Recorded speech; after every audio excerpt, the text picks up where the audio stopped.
Yesterday against Afghanistan was my last international game. I am retiring from international cricket, affecting right now. Played the game.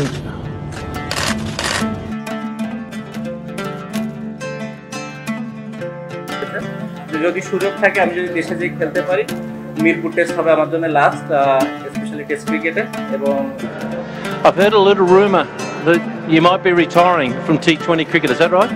Yeah, obviously that's T20 series is going to my last series for Bangladesh cricket, and I like to thank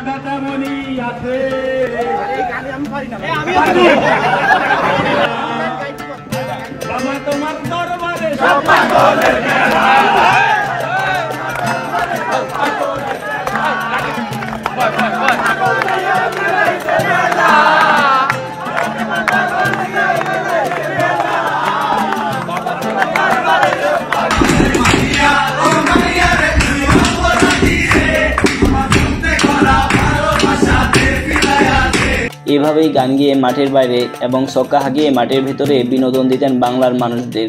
আসসালামু আলাইকুম, আপনাদের সবাইকে স্বাগতম নতুন একটি ভিডিওতে। আজকের ভিডিওতে আমরা দেখতে চলছি বাংলাদেশের পঞ্চপাণ্ডবের হৃদয় বিদারক অবসর নিয়ে। একটা সময় ছিল বাংলাদেশের ক্রিকেটের স্বর্ণযুগ। এভাবেই গান গেয়ে মাঠের বাইরে এবং ছক্কা হাঁকিয়ে মাঠের ভেতরে বিনোদন দিতেন বাংলার মানুষদের। আস্তে আস্তে সময় গড়িয়েছে, বাংলাদেশে তৈরি হয়েছে পঞ্চপাণ্ডব। মাশরাফি দিয়ে শুরু, একে একে যোগ দিয়েছে এই দলে সাকিব আল হাসান, তামিম ইকবাল, মুশফিকুর রহিম এবং মাহমুদুল্লাহ রিয়াদ। পঞ্চপাণ্ডব যেন মোড় ঘুরিয়ে দিয়েছে বাংলার ক্রিকেটকে। 15 বছর ক্রিকেটকে স্বর্ণযুগে উপহার দেওয়া ক্রিকেটাররা একের পর এক নিয়েছেন অবসর।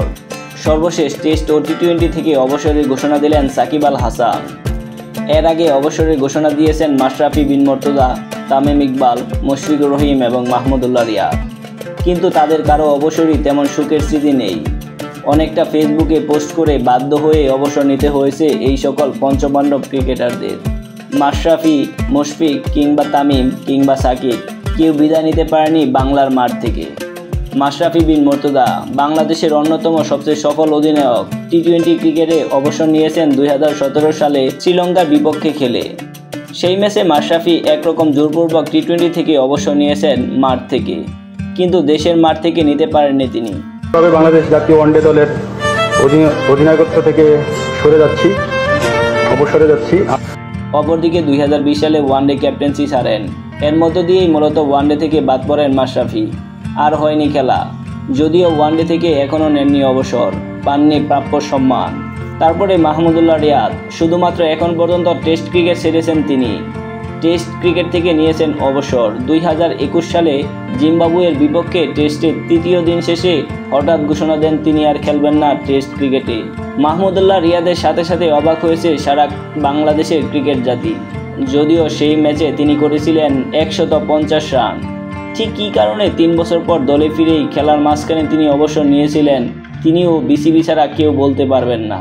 যদিও জিম্বাবুর মাঠে তিনি পেয়েছিলেন বাংলার ক্রিকেটারদের গার্ড অফ অনার, কিন্তু তিনিও বাংলার মাটি থেকে নিতে পারেননি অবসর। আন্তর্জাতিক টি20 ক্রিকেট থেকে অবসরের ঘোষণা দিয়েছেন উইকেটরক্ষক ব্যাটার মুশফিকুর রহিম। টি20 থেকে অবসর নিয়েছেন তিনি। আশ্চর্যজনক এক ফেসবুক স্ট্যাটাসে 2022 সালে এশিয়া কাপের শেষে টি20 বিশ্বকাপের পর নিয়ে নেন অবসর। হয়তো তাকে অবসর নিতে বাধ্য করা হয়েছিল বিসিবি থেকে, তাই তো একরকম বাধ্য হয়ে ফেসবুকে পোস্ট করে জানিয়ে দেন মুশফিকুর রহিম তিনি আর খেলবেন না বাংলাদেশের হয়ে টি20 কোনো ম্যাচ। তামিম ইকবাল খান মিরপুর মাঠে এক সংবাদ সম্মেলনে টি20 থেকে অবসর নেন 2022 সালে, কিন্তু ওয়ানডে থেকে অবসর নেওয়া ছিল খুবই কঠিন। তিনিও কেঁদেছেন, সাথে কাঁদিয়েছেন বাংলাদেশবাসীকে। Yesterday against Afghanistan was my last international game. I am retiring from international cricket, affecting right now. অধিনায়ক থাকা সত্ত্বেও বিসিবির কোচ হাতুড়া সিংহের কারণে বিশ্বকাপের আগে নিয়ে নেন অবসর, হন বাধ্য। বিশ্বকাপে খেলার স্বপ্ন তার স্বপ্নই রয়ে যায়। সর্বশেষ সাকিব আল হাসান ইন্ডিয়া সিরিজ শেষে ঘোষণা দিয়েছেন ঘরের মাঠে সাউথ আফ্রিকা সিরিজে নিতে চান বাংলাদেশের থেকে অবসর। রাজনৈতিক কারণে সেটি না হওয়ায় ভারতের কানপুরেই হলো তার শেষ টেস্ট। যদিও এই টেস্টে তিনি গার্ড অফ অনার পাননি, কেননা তিনি সাউথ আফ্রিকা টেস্ট খেলেই নেবেন অবসর। অপরদিকে টি-20 থেকে অবসর নিয়েছেন বিশ্বকাপেই। আফগানিস্তানের বিপক্ষে শেষ টি-20 ম্যাচই ছিল সাকিব আল হাসানের আন্তর্জাতিক শেষ টি-20 ম্যাচ। বাংলাদেশের ইতিহাসে সেরা এই ক্রিকেটাররা পেল না দেশের মাটিতে গার্ড অফ অনার। 15 বছর দেশের ক্রিকেটকে সার্ভিস দেওয়া ক্রিকেটাররা পেল না সম্মানজনক কোনো বিদায়। যাই হোক, আমাদের লজ্জা এটাই হওয়া উচিত, আমরা তাদের প্রাপ্য সম্মান দিতে পারলাম না।